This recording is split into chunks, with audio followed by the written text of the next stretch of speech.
আচ্ছা, নাসির উদ্দিন পাটোয়ারি ভাই, আপনি যে অনেকের বিরুদ্ধে অনেক কথা বলেন, আপনার মনের ভিতরে কি একটু ভয় আসে না কখন কে আপনাকে শুট করে? হলো একটা সংক্রামক ব্যাধি। এই পৃথিবীতে কি কারণে মানুষকে হলো দাস বানিয়ে রাখা হয়, মানে আমরা তো আশরাফুল মাখলুকাত, কিন্তু এই মানুষকে আবারই বলা হয়েছে বালহুম আদল, অর্থাৎ তারা চতুষ্পদ প্রাণী থেকেও আরো নিকৃষ্ট। আমি তো আল্লাহর বান্দা, আমি আল্লাহর কোরআন এবং আল্লাহতে বিশ্বাস করি।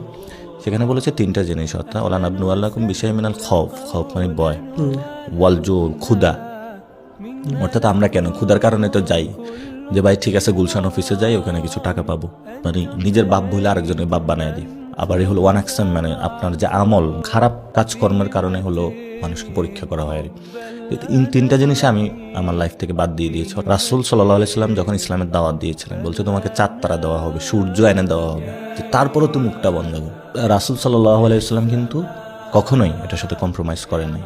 তো এখন আমি যদি বলি লা ইলাহা ইল্লাল্লাহ মুহাম্মাদুর রাসূলুল্লাহ, অর্থাৎ আমি রাসূলকে বিশ্বাস করি সাল্লাল্লাহু আলাইহি সাল্লাম, এবং আমি তার উম্মত দাবি করি, তা আমি কেন ভয় পাবো? আমার একদম স্পেসিফিক, আমি আল্লাহ ছাড়া কারো ভয় পাই না।